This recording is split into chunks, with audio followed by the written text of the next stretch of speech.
Hello everyone and welcome to online classes conducted by Sivsvadra Public School. My name is Sujal and today we are going to discuss a grammar topic which is verb. But before we begin, I request you all to use earphone for better understanding. So, verb. We all know that in every sentence we need a verb. यानी हर sentence में एक verb का होना बहुत ज़रूरी है. अगर verb नहीं होगा तो वो सेंटेंस कंप्लीट ही नहीं होगा. वर्ब एक मेन वर्ब होता है, एक ऑक्सिलरी वर्ब होता है. एक ऑक्सिलरी वर्ब को हम हेल्पिंग वर्ब्स भी कहते हैं. यही all this all things have already been discussed in our classroom. So आप आपके सामने आपके स्क्रीन पे कुछ एग्जांपल्स दिए हुए हैं. एक सेंटेंस का जो एग्जांपल होता है, तो कॉलम ए और कॉलम बी पे आप ध्यान देंगे. इसमें आपका आई गो एक सेंटेंस है और ये जो गो है वो वर्ब का फर्स्ट फॉर्म है, यानी ये एक वर्ब है. ओके. सेकंड कॉलम में देखिए, कॉलम बी में आई वेंट है जो कि गो का V2 है, सेकंड फॉर्म है वेंट. ओके. नेक्स्ट लाइन आप देखेंगे, we help you, we helped you, column B में. ओके. यानी हेल्प का जो है V2 वो हेल्प्ड हो चुका है यहाँ पे. थर्ड लाइन देखिए, third sentence, he writes it. Okay. B में देखिए, ही हैज़ रिटन इट, यानी राइट्स जो है वो प्रेजेंट फॉर्म है, यानी कि V1 फॉर्म है और उसका V3 फॉर्म जो है वो होता है रिटन. ओके. तो ये बस एक एग्जांपल ये समझाने के लिए था कि हर एक सेंटेंस में वर्ब की ज़रूरत होती है. या तो वर्ब, कभी कभी जो हेल्पिंग वर्ब्स होते हैं वो मेन वर्ब की तरह काम करते हैं, और जो मेन वर्ब होते हैं वो तो मेन वर्ब ही होते हैं. ठीक है. अब देखें, in the above sentence go and help is in present tense. ठीक है. गो और हेल्प किस में है? वो प्रेजेंट टेंस में है. Past tense of this words are went and helped respectively. और इन वर्ड्स का जो पास्ट फॉर्म है वो क्या है? वेंट और हेल्प्ड, यानी गो का वेंट और हेल्प का हेल्प्ड. ओके.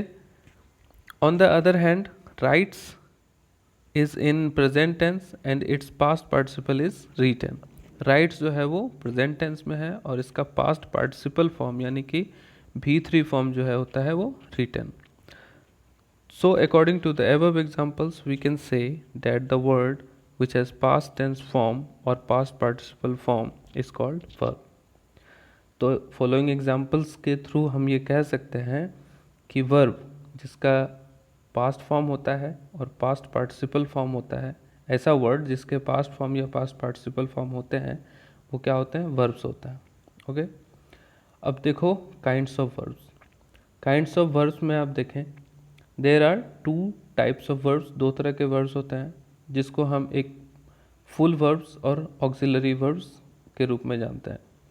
फुल वर्ब्स को हम मेन वर्ब्स या प्रिंसिपल वर्ब्स भी कहते हैं और ऑक्सिलरी वर्ब्स को हेल्पिंग वर्ब्स भी कहा जा सकता है. Okay. Now look at this sentences. Column A, he is a player. Okay. और कॉलम बी में है ही इज़ प्लेइंग. क्या आप बता सकते हैं इन दोनों सेंटेंसेस में इज़ का क्या रोल है?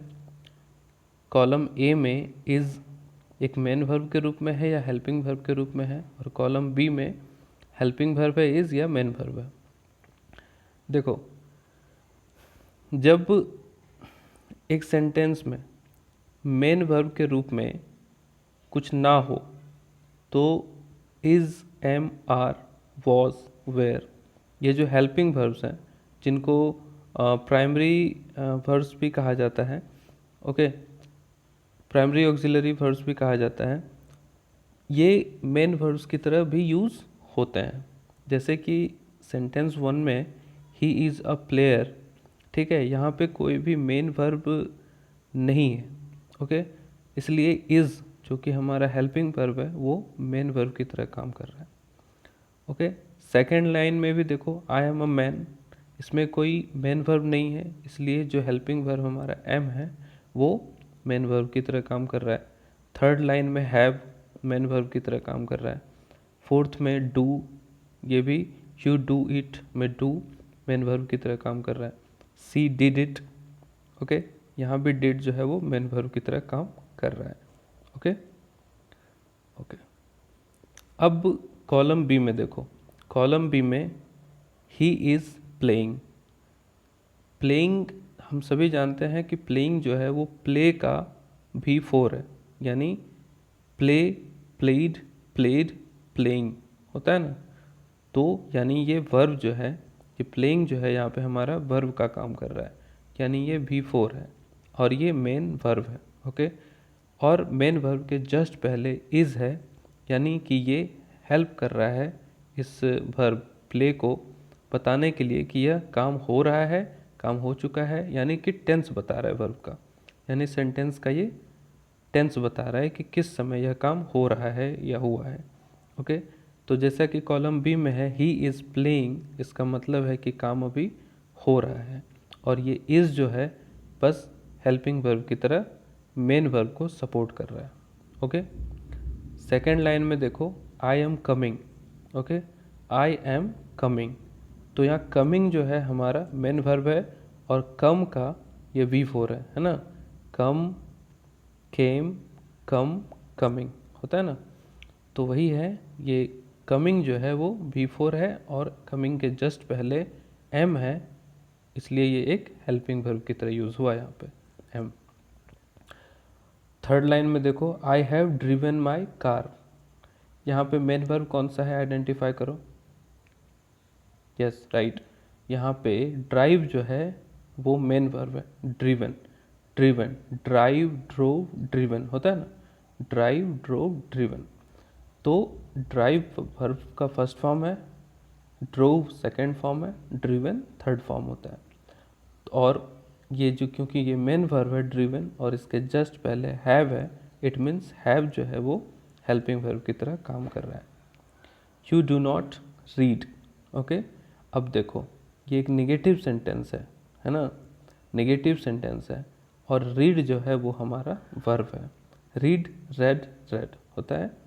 ओके, रीड, रेड, रेड, और रीड के जस्ट पहले निगेटिव वर्ड है और उसके जस्ट पहले हमारा हेल्पिंग वर्ब है डू।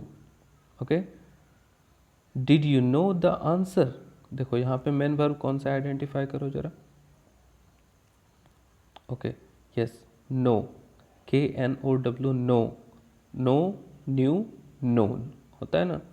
तो यहाँ जो नो है वो हमारा एक मेन वर्ब है और इसका हेल्पिंग वर्ब कौन सा है, डिड, क्योंकि डिड हमें ये बता रहा है कि यह काम कब हुआ। ओके, डिड एक पास्ट फॉर्म, पास्ट टेंस है, ठीक है। Okay, did you know the answer, यानी नो जो है हमारा मेन वर्ब और डिड हेल्पिंग वर्ब है। अब हम आगे बढ़ते हैं, इसको मैं फिर से डिटेल में बता देता हूँ। In column A words like is, am, have, do, did are full और मेन वर्ब्स, ठीक है। जैसा कि मैंने बताया कॉलम ए में इज, एम, हैव, डू और डिड जो है वो मेन वर्ब्स हैं। It means when a sentence have only one verb then the word is main verb.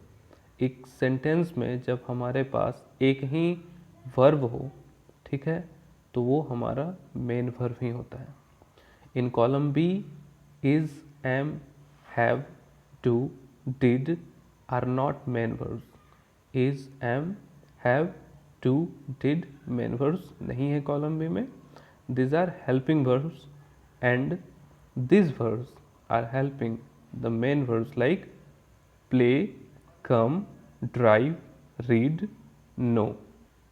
Okay, तो यहाँ तक सबको क्लियर है, आई होप सबको क्लियर होगा यहाँ तक। In short, we can say that the word which helps the main verb in a sentence to form tense, questions, negative sentence or passive voice are called auxiliary or helping verbs.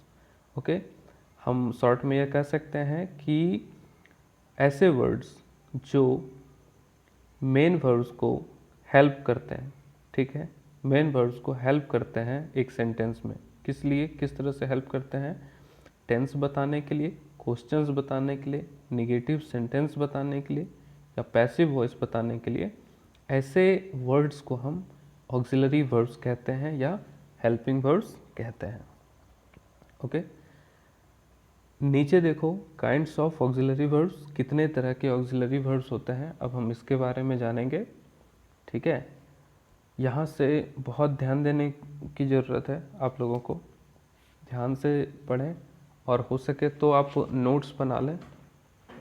अगर आप notes बनाना नहीं चाहते तो हम आपको PDF भी provide करेंगे, आप बिल्कुल निश्चिंत रहें, बस आप ध्यान से पढ़ें। ओके, तो auxiliary verbs are mainly three kinds. Okay, auxiliary verbs are of three kinds. First is primary auxiliaries, second modal auxiliaries and third marginal auxiliaries. Primary auxiliaries ये बहुत इंपॉर्टेंट है। प्राइमरी ऑक्सिलरीज में एक होता है फुल वर्ब्स और एक होता है हेल्पिंग वर्ब्स। ठीक है, फुल वर्ब्स यानी कि मेन वर्ब्स, मेन वर्ब के रूप में भी ये प्राइमरी ऑक्सिलरी वर्ब्स काम करते हैं और हेल्पिंग वर्ब्स के रूप में ही भी ये प्राइमरी ऑक्सिलरी वर्ब्स काम करते हैं। अब देखो प्राइमरी ऑक्सिलरी वर्ब्स में verb to be, verb to do और वर्ब टू हैव आता है। ठीक है, अब तुम सोच रहे हो कि वर्ब टू बी क्या है, वर्ब टू डू क्या है, वर्ब टू हैव क्या है, तो इसको मैंने नीचे क्लियर किया है। यहाँ पे हेल्पिंग वर्ब्स में भी वर्ब टू बी है, ठीक है, और वर्ब टू डू है, वर्ब टू हैव है, और फुल वर्ब्स यानी मेन वर्ब्स में भी verb to be, verb to do और वर्ब टू हैव है। ओके, तो वर्ब टू बी के अंतर्गत क्या आता है पहले ये जान लो। इसके अंतर्गत am, is, are, was, were, be, been, being. Okay, ये याद रखना। वर्ब टू डू के अंतर्गत आता है do, does, did, doing, done. Okay, और वर्ब टू हैव के अंतर्गत has, had, having, have. Okay, यानी ये जो हेल्पिंग वर्ब्स की तरह आ रहे हैं, हेल्पिंग वर्ब्स के कॉलम में जो आपको verb to do, verb to be, verb to have दिख रहा है, सेम यही प्राइमरी ऑक्सिलरी वर्ब्स के फुल वर्ब्स यानी मेन वर्ब्स के भी अंतर्गत यही सब आएंगे। ओके, कोई डाउट? ओके, तो चलो फिर देखते हैं modal auxiliary verbs. Modal auxiliary verbs, इसके अंतर्गत ये लिस्टेड है can, could, may, might, shall, should, will, would, must, ought to. Okay, इसके यूजेस को हम देखेंगे आगे की क्लास में। फ़िलहाल तो मैं अभी आपको एक इंट्रोडक्शन दे रहा हूँ कि वर्ब्स कितने होते हैं, हेल्पिंग वर्ब्स कैसे होते हैं और मॉडल ऑक्सिलरी वर्ब्स कौन से होते हैं। ठीक है, फिर देखो ऑक्सिलरी वर्ब्स में मार्जिनल ऑक्सिलरीज वर्ब्स भी होते हैं। ठीक है, इसके मार्जिनल ऑक्सिलरीज में भी दो वर्ब होता है, एक तो फुल वर्ब, दूसरा हेल्पिंग वर्ब। फुल वर्ब्स में भी नीड, यूज टू, डेयर, और हेल्पिंग वर्ब्स में भी नीड, यूज टू, डेयर। यानी मार्जिनल ऑक्सिलरी वर्ब्स के अंतर्गत जो फुल वर्ब्स हैं यानी मेन वर्ब्स, इसमें जो है नीड, यूज टू और डेयर, इसका यूज़ मेन वर्ब के रूप में भी होता है और हेल्पिंग वर्ब के रूप में भी होता है। ओके, प्राइमरी ऑक्सिलरीज हमने देखा। ठीक है, verb to be, verb to do, verb to have, ये क्या कहलाता है? प्राइमरी ऑक्सिलरीज कहलाता है। ओके, और मैंने ये भी बता दिया कि ये जो प्राइमरी ऑक्सिलरी वर्ब्स हैं, verb to be, verb to do, verb to have, ये मेन वर्ब की तरह भी यूज़ होता है और हेल्पिंग वर्ब की तरह भी यूज़ होता है। ओके, प्राइमरी ऑक्सिलरी वर्ब्स के रूप या फॉर्म सब्जेक्ट के नंबर या पर्सन के अनुसार बदलते रहते हैं। जैसे देखो प्राइमरी ऑक्सिलरीज में एक एग्जांपल हम लेते हैं इज़ का। ओके, जैसे कि हमने ऊपर एक सेंटेंस देखा था, जैसे he is a player. Okay, he is a player, is जो है यहाँ पे मेन वर्ब की तरह काम कर रहा है। लेकिन अगर हम ये कहें और यहाँ पे ही इज़ अ प्लेयर, यहाँ पे सब्जेक्ट जो है हमारा ही, वो सिंगुलर है, इसलिए हमने वर्ब भी सिंगुलर यूज़ किया इज़। लेकिन जब हम ये कहें दे आर प्लेयर्स, तो जब सब्जेक्ट हमारा प्लूरल हो गया तो वर्ब भी प्लूरल हो गया आर। ओके, तो प्राइमरी ऑक्सिलरी वर्ब के जो फॉर्म्स हैं वो सब्जेक्ट और नंबर, सब्जेक्ट के नंबर या पर्सन के अनुसार बदलते रहता है। ओके, जैसे नीचे देखो he is an honest man, man ही नहीं होगा, मैन होगा। He is an honest man, okay, और प्लूरल में they are honest men, MEN man.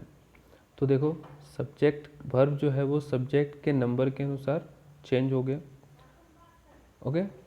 Primary auxiliaries, यहाँ तक प्राइमरी ऑक्सिलरीज अभी ख़त्म हो चुका है, अभी यूजेज हम लोग नेक्स्ट क्लास में देखेंगे, ठीक है। मॉडल ऑक्सिलरीज का एक थोड़ा इंट्रोडक्शन दे देता हूँ मैं। Model auxiliaries have 3 most beautiful features. First तो इनका ये है, ठीक है, कि it can not be used alone, ये अकेला यूज़ नहीं होता। जैसे कि ही कैन के साथ आपको एक मेन वर्ब्स बहुत ज़रूरी है लगाना, ओके। जैसे he can dance, he can play, ठीक है। मॉडल ऑक्सिलरीज मैंने बता दिया, can, could, may, might, etcetera etcetera, okay. तो ये जान लो कि मॉडल ऑक्सिलरीज के साथ एक मेन वर्ब हमेशा होता ही होता है, ठीक है। दूसरा फीचर देखो इसका, if there is modal verb in a sentence the verb form will not change according to the subject, ठीक है। अगर एक मॉडल वर्ब है हमारे सेंटेंस में तो वर्ब का जो फॉर्म है वो चेंज नहीं हो सकता, ठीक है। वर्ब जो है वो हमारा V1 में ही रहेगा। जैसे कि ही में पास, ठीक है, ही में पास, ठीक है, ही में पासेज नहीं होगा, पहला चीज़।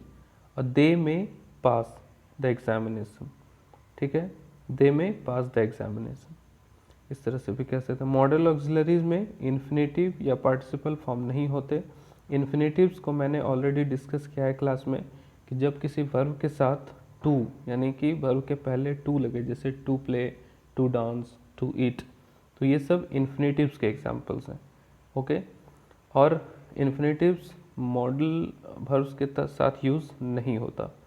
इन्फिनेटिव्स हमेशा मेन वर्ब के साथ यूज़ होता है और मॉडल वर्ब्स कभी भी मेन वर्ब्स का काम नहीं करते, ठीक है। मार्जिनल ऑक्सिलरी वर्ब्स जो होता है वो मेन वर्ब का भी काम करता है, ठीक है। तो कभी भी मॉडल ऑक्सिलरी वर्ब के साथ इन्फिनेटिव्स टू का यूज़ नहीं होगा, और ना ही मॉडल ऑक्सिलरी वर्ब का कभी भी पार्टिसिपल फॉर्म बनेगा। जैसे कि मे का मेइंग, से का सेलिंग नहीं हो सकता, ओके। आई होप ये क्लास आपको पसंद आया होगा। आगे की क्लास मैं रिकॉर्ड करके फिर दोबारा से आपको सेंड करूँगा। कुछ प्रैक्टिस सेट्स भी मैं रिकॉर्ड करूँगा, ओके। बस आप लोग इस बात का ध्यान रखें, you just have to maintain a routine. First of all you should make a routine because you have enough time for self study, okay. So I hope you all have made your routine and you all are going according to your routine. Follow this and I hope you will better understand everything. All the best. Have a nice day.